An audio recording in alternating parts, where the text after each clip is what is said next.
Alrighty, hey guys, tonight we're looking at the WTFIdea Whiskey 2-4 Harness 3. So on the front, it is set up to engage with placards and potentially tie into some saddlebags. It has Molly on the very wide shoulder straps, and then there's a Molly field on the back. All right, so you can kind of see from my 5'10", not small build, about where stuff sits. So I'll talk about that a little bit more as we get it on the table and kind of look through what this thing entails. All right, thanks. All right, so looking at this WTFIdea Harness 3, this one was sent to me. It's $73 on the website. I didn't pay for it, but I can assure you, you don't have to worry about a bias on that one because I do have a couple of issues with this thing. And I'll point that out as we go through it. So it is absolutely designed to interface with a placard type build as you go through it. So it's got the surface mount side release buckles, which are mounted very nicely, as securely as you would find on any plate carrier designed around the surface mount buckles. And then you have a nice full-size Velcro field there for your placard to interface with. Off on the sides, you've got different mounting options for your side release buckles, which mine came with additional side release buckles. And I believe they come that way regardless of who's buying it. It does not come with a back strap though, neither did mine. All right, so you can mount side release buckles. If you needed 3 of them, you can do that. If you only need 2, however you want to work that, it is compatible with those. It's not readily compatible with tubes. You might be able to make it work, but the spacing's not there for your 4-inch tubes, which are really the way to go if you're using tubes. All right, moving up from there, you have fixed length shoulder straps. All right, so there's a lot of things I like about the shoulder straps. The fixed length is not one of them. All right, so as you saw in the intro, I'm about 5'10". I'm not skinny. And I feel like they're still too long for me. All right, so if I get the placard at a height that I'm fairly comfortable with, the back panel ends up hanging a little bit further down on my back than I would prefer. If I get that up high enough, then I'm potentially pushing the chest rig down into kind of my belt line. It's not quite that exaggerated, but if you were skinnier or shorter, you would absolutely run into those issues. There's people that are taller than me and broader than me for sure, and it may fit them perfectly. On the website, it says, t-shirt wearers, medium to extra large is who it's built for. I think medium is probably being a little generous with the fixed straps. All right, the width of the straps and the spacing worked out really well for me. I can see this being a very comfortable setup with any relevant chest rig load on there. All right, so you've got some laser cut Molly here. Depending on how you end up threading things, you would be able to fit an M4 size pouch on there without any issues. You could probably stack 2 frag grenade pouches. You may have to skip 1 row on the bottom or the top one, depending on how you did it.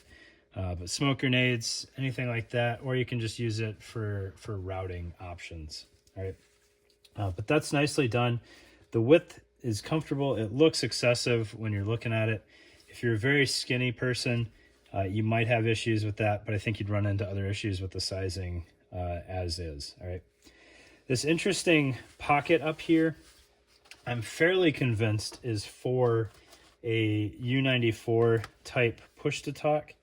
Now, I don't know if it's because I had the shroud on here, but I could not get this to seat. I didn't spend a ton of time trying to do it. That said, the narrower TEA improved U94s, looking at that, I don't think you'd have any issue running one through there and securing that effectively. All right, I think this, and maybe it's just the shroud adding enough bulk, you can almost get it in there so that you would have cable running out the bottom, your headset plugging in at the top, and then your button exposed through there. I don't know how well that would really ride, but the TEA version, I think you would have fantastic luck with, and it would be very comfortable, right? Which is an interesting feature.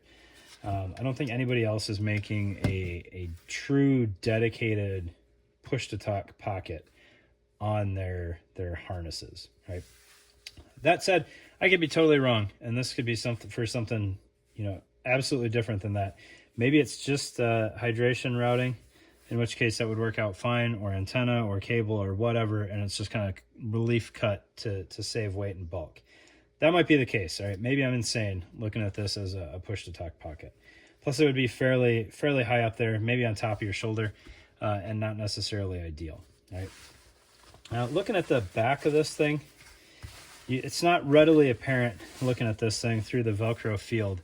But if we flip this over, you can see that you have a full Molly or PALS field there. So you've got 6 columns and effectively 3 rows. Right, so your pistol mag size pockets, frag grenade pockets, those are going to mount completely to this field. If you have something longer, like a GP pocket or something like that, you're just going to hang the top of the pouch and then it's going to dangle, which is totally fine. It's not going to run away on you. You might just have some flapping in the back. Right. The straps that end up coming off of here, they are plenty long, and you've got plenty of adjustment so that you can tie these into that top corner on your chest rig as it wraps around under your shoulder. They come off at a nice angle. No issues there.